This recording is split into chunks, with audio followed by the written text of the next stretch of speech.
नमस्कार दोस्तों, स्वागत है आपका लर्न इजी में।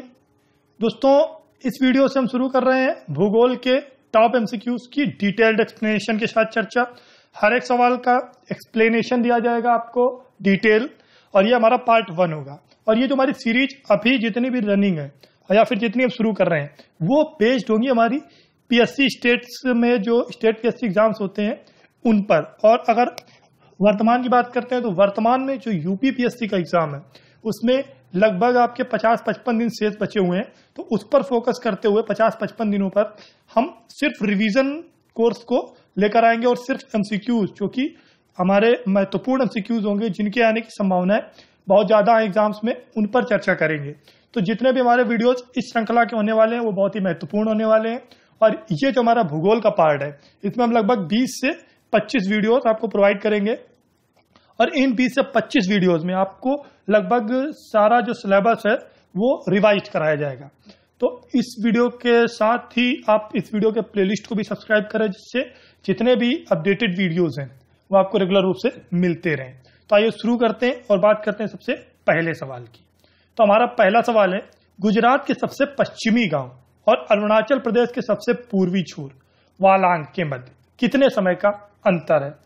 अगर हम बात करते हैं समय में अंतर की, तो गुजरात के पश्चिमी गांव और अरुणाचल प्रदेश के सबसे पूर्वी छोर वालांग में कितना अंतर पाया जाता है। अगर समय की बात करते हैं, ऑप्शन ए 1 घंटा, ऑप्शन बी 2 घंटा, ऑप्शन सी 3 घंटा या ऑप्शन डी आधा घंटा। तो जो इसका सही आंसर है वो आपका 2 घंटे है। 2 घंटे का अंतर पाया जाता है, लेकिन किस प्रकार से।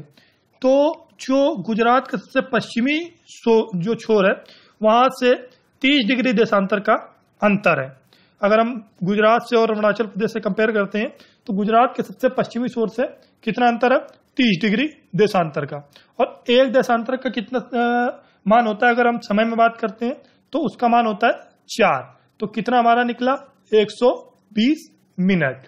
ये समय निकला। तो 120 मिनट को जब हम घंटे में निकालेंगे तो 60 से डिवाइड कर देंगे, तो 2 घंटे का अंतर गुजरात के पश्चिमी गांव और अरुणाचल प्रदेश के पूर्वी छोर से है। तो इसका सही आंसर हमारा ऑप्शन बी है। आगे बढ़ते हैं, बात करते हैं दूसरे सवाल की। दूसरा सवाल है हमारा, निम्न में से कौन सा लौह क्षेत्र है। सबसे महत्वपूर्ण लौह क्षेत्र कौन सा है निम्नलिखित में से।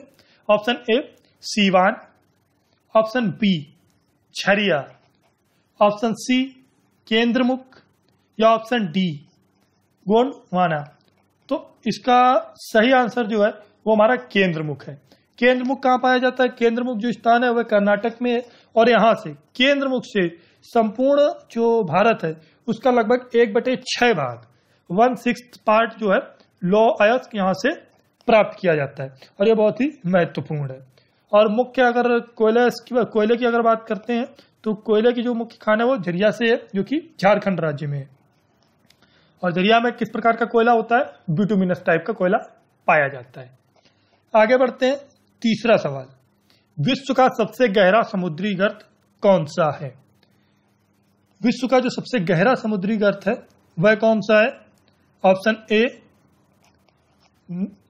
नाथन, ऑप्शन बी चैलेंजर गर्त, ऑप्शन सी मैनहट्टन या ऑप्शन डी रिचार्ड्स। तो इसका जो सही आंसर है कि विश्व का सबसे गहरा समुद्री गर्त कौन सा है वह ऑप्शन बी है, चैलेंजर गर्त है, जिसकी जो गहराई है वो 11,033 मीटर है।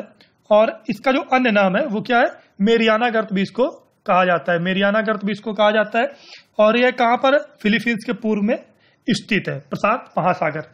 तो यह विश्व का सबसे गहरा, जिसको मेरियाना गर्त या चैलेंजर गर्त के नाम से जाना जाता है। आगे बढ़ते हैं, अगला सवाल है हमारा, निम्नलिखित में से कौन सी नदी अरब सागर में गिरती है।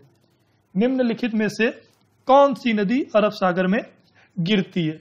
Option A Godavari, option B Tapti, option C Krishna या ऑप्शन डी महानदी। तो इनमें से जो नदी है ताप्ती वह गिरती है अरब सागर में। और ये ताप्ती कहां से निकलती है, ये निकलती है सतपुरा छेड़ी के क्षेत्र से, जो कि मध्य प्रदेश के बैतूल जिले में स्थित है। तो मध्य प्रदेश बैतूल जिले से इस नदी का उद्गम है और यह अरब सागर में गिरती है। और अन्य नदियों की इनमें जो है उनकी बात करते हैं तो महानदी की अगर बात करते हैं तो महानदी छत्तीसगढ़ से निकली हुई है और जो गोदावरी नदी है ऑप्शन ए, यह गोदावरी नदी दक्षिण भारत की सबसे बड़ी नदी है।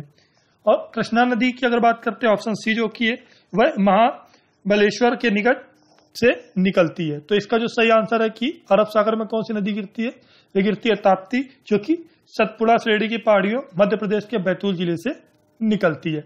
और विभिन्न नदियां और उनके उद्गम स्थल की ट्रिक आप हमारे ट्रिकी जी के वीडियोस में जाकर के भी आसानी से प्राप्त करके वहां से देख सकते हैं।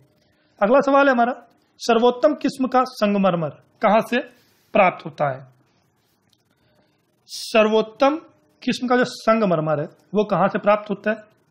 ऑप्शन ए मकराना से, ऑप्शन बी जबलपुर से, ऑप्शन सी जैसलमेर से, या ऑप्शन डी सिंह भूमि से। तो इसका जो सही आंसर है वो आपका ऑप्शन ए है, मकराना, जो कि राजस्थान में स्थित है।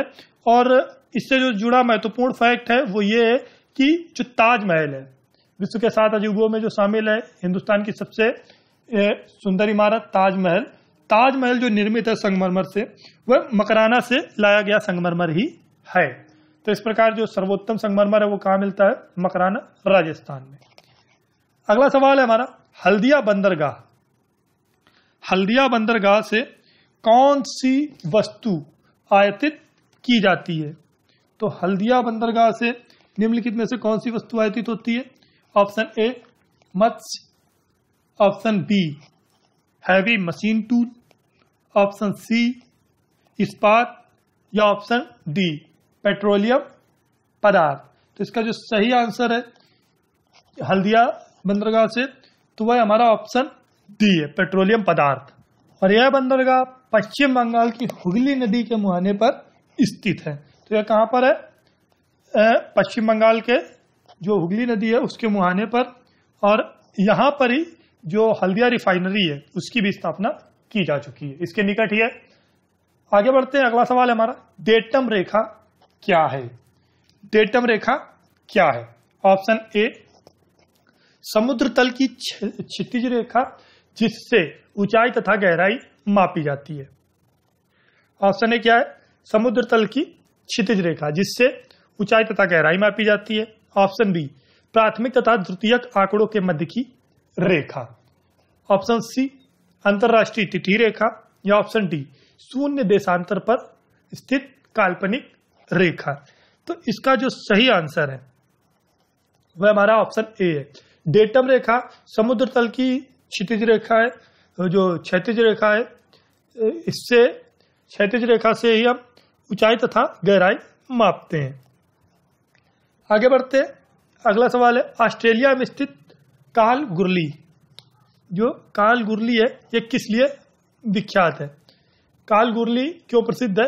ऑप्शन ए स्वर्ण उत्पादन के लिए, ऑप्शन बी उत्तम जलवायु के लिए, ऑप्शन सी शिक्षा केंद्र के लिए, या ऑप्शन डी मुर्गी पालन के लिए। तो निम्न में से किस वजह से जो काल गुरली है वो प्रसिद्ध है? तो इसका जो सही ऑप्शन है वह ऑप्शन ए है, यह स्वर्ण उत्पादन के लिए जानी जाती है।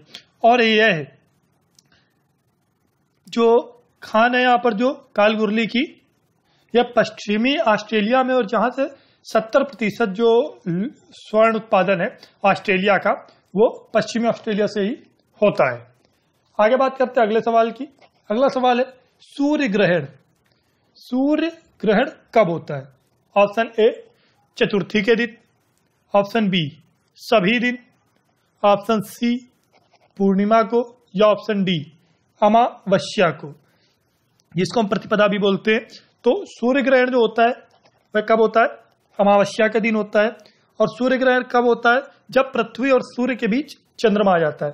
पृथ्वी और सूर्य के मध्य में जब चंद्रमा आ जाता है और सूर्य की जो छाया है वह पृथ्वी पर पड़ना बंद हो जाती है, चाहे वो आंशिक हो या पूर्ण हो। तो इस प्रकार से वह सूर्य ग्रहण कहलाता है। और किस दिन होता है? प्रतिपदा या अमावस्या जिसको बोलते हैं उस दिन होता है। और इसी से रिलेटेड अगर सवाल आता है चंद्र ग्रहण का, तो चंद्र ग्रहण कब होता है? जब सूर्य और चंद्रमा के बीच में पृथ्वी आ जाती है। चंद्र ग्रहण कब होता है? जब सूर्य और चंद्रमा के बीच में पृथ्वी आ जाती है। और यह कब होता है? यह पूर्णिमा के दिन, चंद्र ग्रहण पूर्णिमा के दिन होता है। अगला सवाल हमारा है, संगमरमर क्या है? महत्वपूर्ण सवाल है। संगमरमर क्या है? ऑप्शन ए औषधि चट्टाने, ऑप्शन बी कायांतरित चट्टाने, ऑप्शन सी तल छटनी चट्टाने, या ऑप्शन डी अग्नेय चट्टाने। यहां पर टाइपिंग एरर है, अग्नेय चट्टाने। तो संगमरमर क्या है? संगमरमर एक कायांतरित चट्टानों का रूप है। यह किस प्रकार से होता है? कायांतरित चट्टानें क्या होती हैं कि जो हमारी औषधि आग्नेय चट्टानें होती हैं, जो रूप बदलती हैं, परिवर्तित होती हैं समय के साथ, उससे जो कायांतरित चट्टानें होती हैं उनका निर्माण होता है। और संगमरमर किस प्रकार से निर्मित होता है? यह चूना पत्थर से परिवर्तित होता है ताप और दाब के कारण, तब यह संगमरमर का रूप लेता है। जिसमें जो क्या होता है, संगमरमर में क्या होता है कि जो कण होते हैं कैल्शियम कार्बोनेट के, चूना पत्थर के, वो परिवर्तित हो जाते हैं और कैल्साइट के रूप में बदल जाते हैं। तो इससे संगमरमर निर्मित होता है। और ये किस प्रकार की चट्टान है? कायांतरित चट्टान है। अगला सवाल है हमारा, सूनहर किसको जोड़ती है?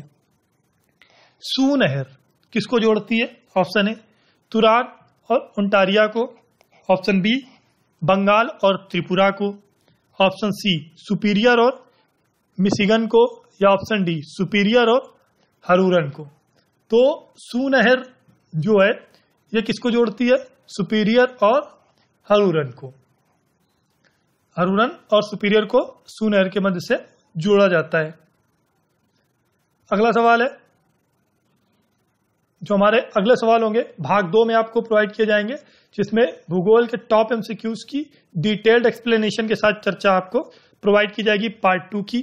तो दोस्तों, अगर आपको ये वीडियो पसंद आया है तो इसको जरूर लाइक करें। और भूगोल की इस श्रृंखला में आपको 20 से 25 वीडियोस प्रोवाइड किए जाएंगे, जिसमें टोटल रिवीजन करेंगे आपका, चाहे वो किसी भी प्रकार की भूगोल हो, हम अपवाह तंत्र से लेके मानसून, खनिज और सौरमंडल, स्थलमंडल, जलमंडल, आर्थिक भूगोल, सब प्रकार के इसमें जो संकलन होगा विषयों का भूगोल के, इसमें करेंगे। और ये बहुत ही इंपॉर्टेंट सीरीज है जो हमारी अपकमिंग एग्जाम्स हैं यूपी पीएससी का, उसके लिए। सो फ्रेंड्स, इस वीडियो को देखने के लिए बहुत बहुत धन्यवाद। अपना सुझाव में कमेंट बॉक्स में जरूर बताएं आपको वीडियो कैसा लगा। अगर आप वीडियो को पसंद करते हैं तो इसको लाइक करें, शेयर करें, और रेगुलर अपडेट्स पाने के लिए चैनल को और प्लेलिस्ट को जरूर सब्सक्राइब करें। Thanks for watching. Thank you.